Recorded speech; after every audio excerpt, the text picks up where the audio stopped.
"She's your family now," my son screamed at dinner, and the weight of his words hung in the air like a storm cloud ready to burst. Just days later, he sat in my living room, tears streaming down his face as he read through the will left by his father. I wanted to scream too, but instead I swallowed the lump in my throat and let him process the betrayal. It all began with Mrs. Caldwell, our neighbor from 2 houses down.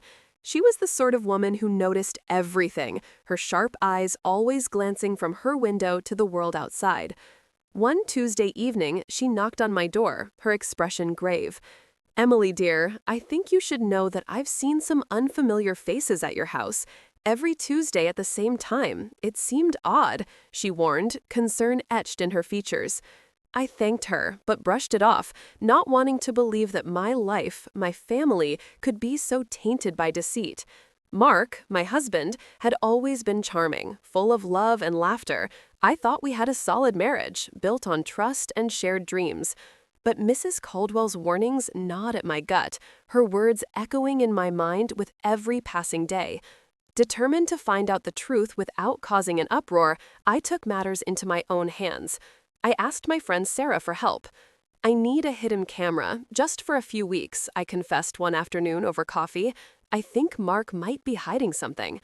She looked at me, a mix of disbelief and sympathy crossing her face. "Emily, are you sure?" she asked gently. "You really think he would?" "I don't know, but I can't shake this feeling," I replied, wrapping my hands around my mug, seeking comfort from the warmth it offered. With Sarah's assistance, I installed a small camera in the living room, just above the bookshelf, hidden behind a vase. It felt wrong, like I was trespassing in my own life, but I needed proof. Each Tuesday, I replayed the footage, holding my breath. Then, one fateful evening, the truth slapped me across the face. There he was, Mark, laughing with my sister Lauren as they shared whispered secrets and playful touches that made my stomach churn. My heart shattered at the sight, and I quickly turned off the camera, tears stinging my eyes. I realized then that I couldn't stay silent any longer. I had to act. Calmly, I changed the locks on our doors without alerting Mark. The air felt heavy with the weight of my decision, but it was liberating. It was time to regain my independence. I also closed our joint bank account, transferring every dime to my name. Mark would no longer have control over my finances. The following weeks were filled with tense confrontations. Mark's anger was fierce when he finally caught on. "What have you done, Emily?" he yelled, his face twisted with rage. "You think you can just walk away from us?" "It's not just us anymore, Mark," I shot back, daring to meet his gaze. "You and Lauren have turned this family into a joke. I deserve better." Lauren's laugh echoed down the hall as she joined the fray. "You're overreacting." I sat on the edge of the bed, my heart racing as I replayed the video from the hidden camera in my mind. Mark and Lauren, so comfortable in their betrayal. My sister's laughter, the way her hand brushed against his, ignited a fire within me, a fire I never knew I had. I had never imagined I'd be capable of such anger, but here I was, ready to fight for my life. The next morning, I moved methodically. I'd already changed the locks on the front door, the sound of the deadbolts clicking into place providing a strange sense of relief. I was regaining control of my world, one small step at a time. After everything, I needed independence, not just in my home, but in my finances as well. I made my way to the bank, my heart pounding with every step. Closing our joint account was more than just practical. It felt like taking back a piece of my identity. "Are you sure about this?" the bank teller asked gently, sensing the weight I carried. "Yes," I said, my voice firm. "I'm ready to stand on my own." After leaving the bank, I visited a local attorney. The office was small but warm, and the attorney, Miss Jenkins, listened intently as I recounted the betrayal. "So you have proof?" she asked, tapping her pen against her notebook. "I do," I replied, pulling out my phone and showing her the video. Watching it again filled me with rage, but I pushed it aside. Mark and Lauren thought they could get away with it. Miss Jenkins nodded, her expression serious. "We can use this to your advantage in court. You don't have to tolerate their manipulation any longer." Later that evening, I confronted Mark. He walked in with that familiar nonchalance, as if nothing had changed. I stood in the living room, my arms crossed, determined not to falter. "Emily, what's wrong?" he asked, feigning innocence. "I know about you and Lauren," I said, feeling the fire rise in my throat. "You think you can just waltz back in here like nothing happened?" His face turned pale. "You're overreacting. It's not what it seems." "Not what it seems?" I laughed bitterly. "I have video evidence, Mark. I'm done playing your games." He took a step back, anger boiling beneath his calm facade. "You can't just walk away from this. We had a life together." "You made your choices," I shot back, my voice trembling with emotion. "I'm choosing my freedom." The confrontation felt like a release, each word cutting through the weight of betrayal. But the emotional toll was heavy. I was still shaking, adrenaline coursing through me as I texted Lauren. I told her I wanted to meet. When we met, she came in wearing a mask of indifference, but I could see the cracks beginning to show. "What do you want, Emily?" "To talk about Mark," I replied, my voice steady despite the storm inside me. "You think you've won, don't you?" Lauren scoffed. "This isn't about winning. You were always too uptight." "Maybe," I admitted, "but I'm not going to be a victim. I'll fight for my life, my peace." As the days passed, tension filled every space of our lives. The upcoming court date loomed, but I felt a strange sense of anticipation. The tension in the air was palpable as I sat across from Mark at the kitchen table. We had just finished dinner, and the silence stretched uncomfortably between us. I could feel the weight of my decision pressing down on me, but I had to confront him. "Mark," I began, trying to keep my voice steady, "we need to talk about this mess." He looked up, his eyes darting around the room. "What mess? You mean your paranoia or your need to sit here and grill me? Don't play games with me. You know exactly what I mean." My heart raced. I could feel the adrenaline surging through my veins. The images on that hidden camera played back in my mind, vivid and raw. I couldn't shake them off, even now. "I know about you and Lauren." His expression shifted from feigned ignorance to cold acceptance. "So what if you do? What are you going to do? You think a few petty accusations will scare me? It's not just accusations, Mark. I have proof." I clenched my fists under the table, feeling my resolve grow stronger. "And I'm not going to let you trample over my life any longer." "Proof? You think that little camera will hold up in court? You're grasping at straws, Emily." He sneered, but I could see a flicker of concern in his eyes. "I'm not just doing this for me," I said, my voice rising. "I'm doing this for our son, too. He deserves better than this twisted family we've become." I could see the gears turning in Mark's head, but for a moment he just stared at me, unblinking. "You think running to a judge will solve everything?" he shot back, desperation creeping into his voice. "Our life isn't just a courtroom drama, Emily." "Maybe not, but it's clear you've made your choices, and I'm making mine," I replied firmly. "I'm changing the locks tomorrow and closing our joint account. You're not going to control me anymore." "Fine," he scoffed, rising from the table, his chair scraping against the floor. "Do what you want, but you'll regret it when you realize how much this will cost you." I swallowed hard, fighting back the tears that threatened to spill. I wouldn't regret taking control. I had been living in the shadows for too long, and now I was ready to step into the light. After he stormed out, I took a breath, feeling the weight of that awkward conversation still heavy in the air. It was time to prepare for the court date. I spent the next few days gathering evidence, meticulously organizing the video footage and text messages into a compelling case with my lawyer. With each passing moment, I felt more empowered. When the day of the hearing arrived, I wore my best suit, determined to present a confident front. As I walked into the courtroom, I felt a mix of fear and strength. Emily, my lawyer, called, ushering me to the stand. "You're ready?" I nodded, my heart racing. The proceedings unfolded, and soon it was my moment to speak. I looked at the judge, my voice unwavering as I recounted my truth. As the days passed, the court date loomed closer, sending waves of anxiety through my body. I gleaned small comfort from knowing that I had prepared as much as I could. But each night, just after my son Lucas fell asleep, the doubts crept in. Could I really go through with this? Would I stand tall, or would I crumble under the weight of betrayal? That evening, I sat on the edge of my bed, the soft light of the bedside lamp casting a warm glow over the documents spread before me. My eyes moved over the evidence I had collected, the hidden camera footage, the text messages. Each piece told a story, one that exposed the truth lurking beneath the surface.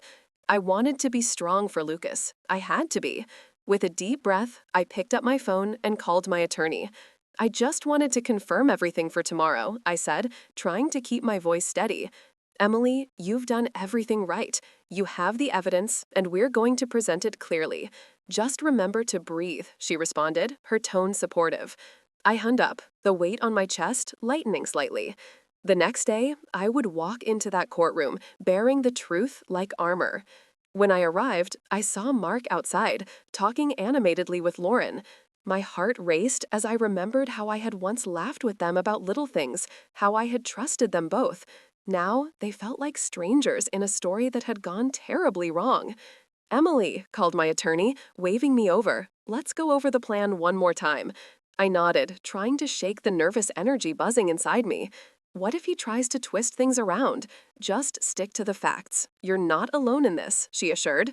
As the judge entered, the room fell silent. I glanced at Lucas, who sat with my sister, his innocent eyes unaware of the storm brewing around us. I steeled myself, reminding myself what was at stake. Mark was the first to speak. He looked disheveled, but I recognized the familiar charm he used to disarm people.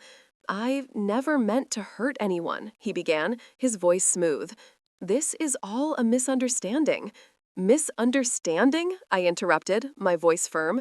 "Is that what you call lying to me for months? Sneaking around with my sister?" The room shifted, whispers rippling through the audience. I caught a glance at Lauren, her face pale, but she managed to wear a mask of innocence. "Emily, let's keep this civil," Mark said, his tone now desperate. "Civil?" I could feel the heat rising in my cheeks. "You think we can be civil after everything? You owe me more than that." My attorney stood, presenting the evidence. The videos rolled on the screen, capturing moments I had never wanted to see. "You've seen how he behaved, Your Honor," she spoke, steadily, backing me up. As the hearing progressed, I recounted the pain, but I also spoke of resilience and strength. The emotions swelled inside me like a tide, pulling me forward. I looked at Mark, my heart swelling with determination.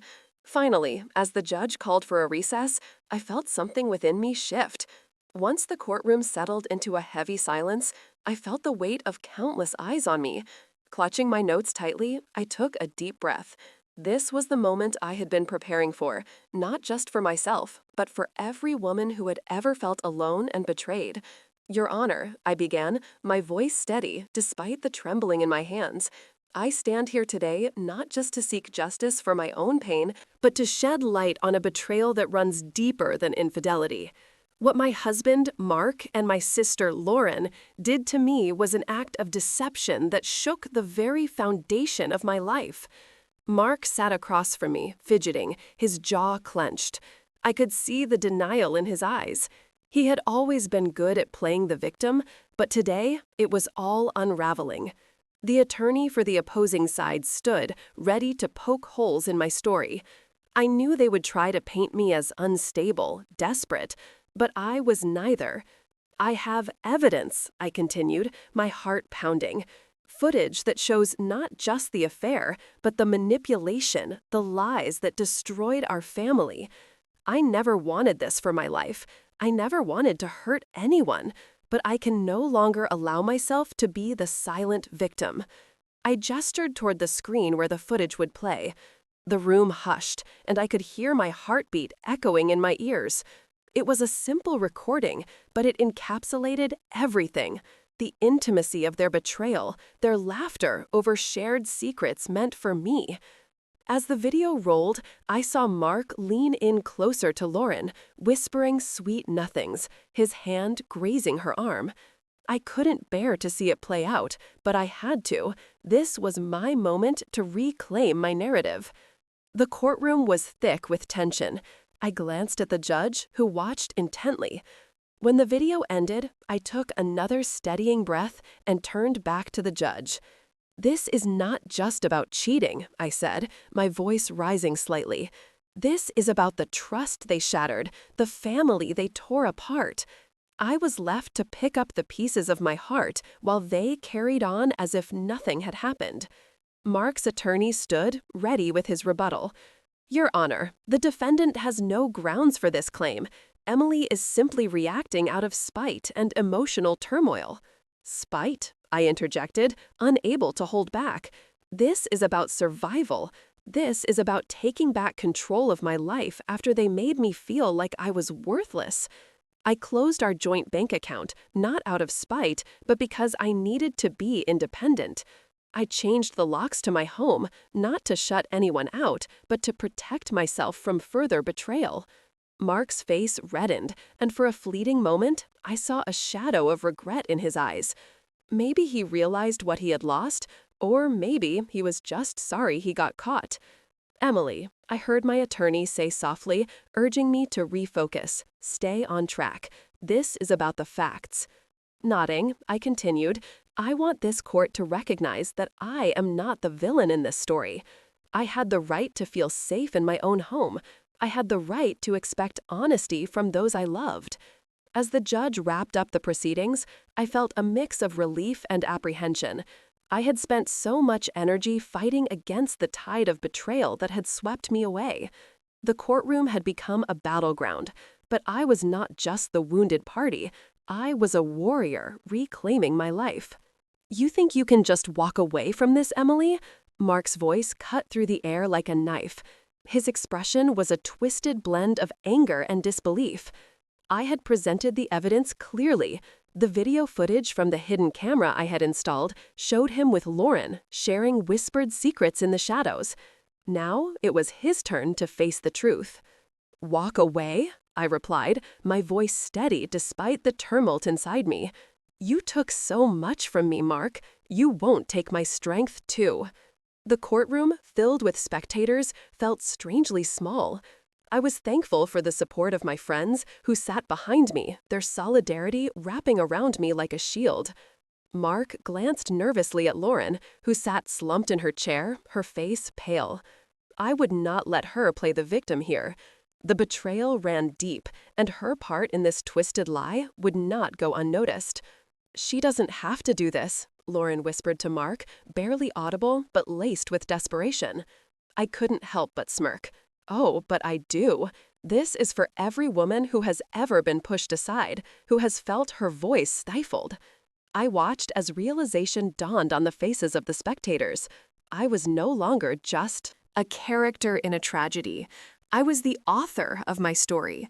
The judge announced the verdict. "In light of the evidence, I grant full custody to Emily, and I order Mark to pay child support.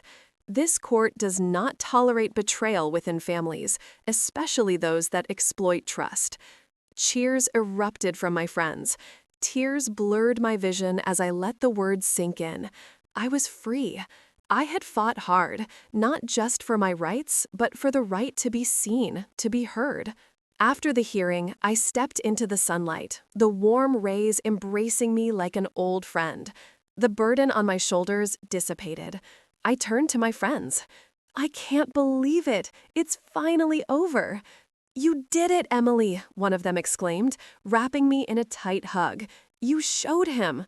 I smiled, tears of joy and relief streaming down my cheeks. I didn't just show him, I showed myself. Over the next few weeks, I began to rebuild my life. I changed the locks on my house, ensuring that Mark could not waltz back in. I closed our joint account, securing financial independence that had eluded me for so long. I found strength in my newfound freedom, but I also knew that this was just the beginning. I wanted to reach out to other women who had faced similar trials. I started organizing support groups, sharing my story, and encouraging others to find their voices. "Hey, can we talk?" a woman approached me one evening after a meeting. Her eyes were filled with uncertainty. "I'm scared to confront my husband. What if I lose everything?" I took a deep breath, recalling my own fears. You are stronger than you know. After the court ruling, I took a deep breath and stepped out of the building. Sunlight poured down, wrapping around me like a warm blanket. And for the first time in a long while, I felt hopeful. The weight of betrayal still hung heavily in my chest, but I was determined to move forward. I fished my phone out of my bag and dialed Sarah, my closest friend. "Hey, it's Emily. I just got out of court," I said, my voice trembling slightly. "How did it go?" she asked, her concern evident. "I won," I replied, allowing a smile to break through. "I have full custody, and he has to pay child support." "That's amazing," she exclaimed. "You deserve this, Em." "Thank you. But it's not just about the legal battle. I feel like I can breathe again," I confessed, my heart swelling with newfound strength. I drove home with a sense of purpose. My house felt different now, more like a sanctuary and less like a prison. I couldn't help but remember the days spent trying to find comfort in the silence that my husband had left behind. But now, I was ready to fill this space with laughter and love, starting with my son Noah. When I walked through the door, Noah was sitting at the kitchen table, flipping through his drawing book. I sat down across from him and smiled, hoping my newfound energy was contagious. "Hey, buddy," I said. "How was your day?" Noah looked up, his eyes a bit nervous. "It was okay, I guess. But I heard you talking outside. Are you really not going to live with Dad anymore?" I nodded, my heart aching for him. "That's right. I'm going to make sure you and I are happy together. It's just us now." His face brightened a little. "Are we going to have ice cream for dinner?" "Only if you promise to eat your vegetables first," I replied, trying to lighten the mood. "Deal," he laughed, and in that moment, I felt a spark of joy. That evening, I prepared us a simple meal, and we spent hours talking and laughing. It was a stark contrast to the silence that had filled our home. After dinner, I tucked Noah into bed, and as I kissed him goodnight, I whispered, "We're going to be okay, I promise." Days turned into weeks, and slowly, I began to rebuild my life. I reached out to support groups for women who had faced similar heartaches. Sharing my story became a vital part of my healing process. I wanted to show others that they weren't alone, that there was a way out of the darkness. At one meeting, a woman named Karen approached me after I spoke. "Your story is so inspiring," she said, her eyes shimmering with gratitude. "I've been struggling to leave my husband. Hearing you made me realize I'm not alone." I smiled, feeling the weight of my experience transform into something empowering. "You can do it. Just take it one step at a time." As I continued to share and support others, I felt a shift within myself. I was no longer just a victim of my circumstances. I was a warrior fighting for my freedom and the happiness of my son.